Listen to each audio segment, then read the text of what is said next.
పితా పుత్ర పవిత్రాత్మ నామమున ఆమెన్. యోహాను సువార్త 12వ అధ్యాయము 24 మరియు 25 వచనములు. గోధుమ గింజ భూమిలో పడి నశించున్నంత వరకు అది అట్లే ఉండును, కానీ అది నశించిన ఎడల విస్తారముగా ఫలించును. తన ప్రాణమును ప్రేమించువాడు దానిని కోల్పోవును, కానీ ఈ లోకమున తన ప్రాణమును ద్వేషించువాడు దానిని నిత్య జీవమునకై కాపాడుకొనును.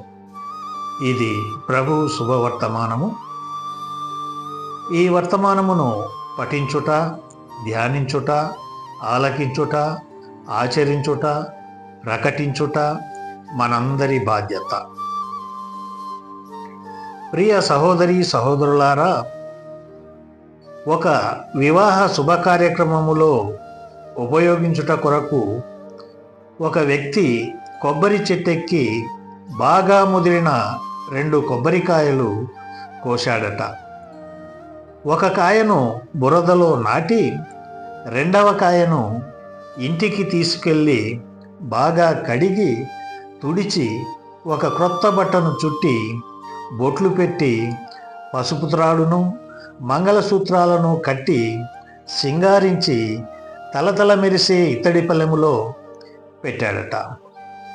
ఆ తరువాత బ్యాండు మేళాలతో అనేక మంది ముత్తైదువులతో ఆ కొబ్బరికాయను పెళ్లి మండపంలోనికి మోసుకొని వస్తుండగా మురిసిపోతున్న ఆ కొబ్బరికాయ బురదలో నాటబడిన కొబ్బరికాయతో అన్నదట, చూశావా నా వైభోగం, పట్టు బట్టలు, బంగారు నగలు, మంగళ వాయిద్యాలతో పల్లెములో దర్జాగా కూర్చొని ఊరేగుతున్నాను. చూశావా నా గొప్పతనం, నీవు చూడు ఆ బురదలోనే నీది ఒక బ్రతికేనా అన్నదట. అందుకు బురదలో ఉన్న కొబ్బరికాయ, ఓసి పిచ్చిదానా, నీ భోగం నీ సోకు ఎంతసేపు, ఇంకాసేపే, కొంచెం సేపట్లో నీ పని అయిపోతుంది. నీకు వేసిన సింగారమంతా తీసేసి నిన్ను కొడవలితో పగులగొట్టి నీ లోపలి కొబ్బరినంతా తీసి పచ్చడి చేసుకొని తినేస్తారు. నిన్ను తిన్నవారి కడుపులో నీవు అరిగిపోయి చివరకు బహిర్భూమిలో విసర్జింపబడతావు. ఇదేనే నీ బ్రతుకు. మరి నేనీ బురదలో ఉన్నా ఇక్కడ చచ్చినా తిరిగి మొలిచి పెద్ద చెట్టై ఫలించి అనేక కొబ్బరికాయలను కాస్తాను. ఇదే నా జీవితం అన్నదట గొప్పగా.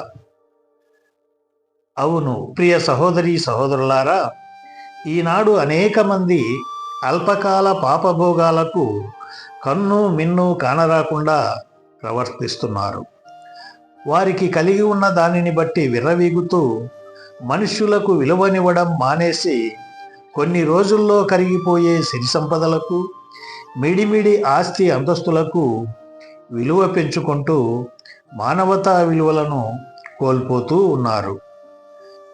ఈ లోకంలో ఉన్నదంతా శారీరక వ్యామోహము, దృష్టి వ్యామోహము, జీవితమునందలి అహంభావము. ఇవి తండ్రి నుండి వచ్చినవి కావు. ఈ లోకంలో తన ప్రాణమును ప్రేమించువాడు దానిని కోల్పోవును. ఈ లోకంలో తన ప్రాణమును ద్వేషించువాడు దానిని నిత్య జీవమునకై కాపాడుకొను. ఈ లోకము దాని ఆశలు గతించిపోతాయి. ఈ లోక ఆశలపై అధిక వ్యామోహాన్ని పెంచుకుంటే మనిషి కూడా గతించిపోతాడు.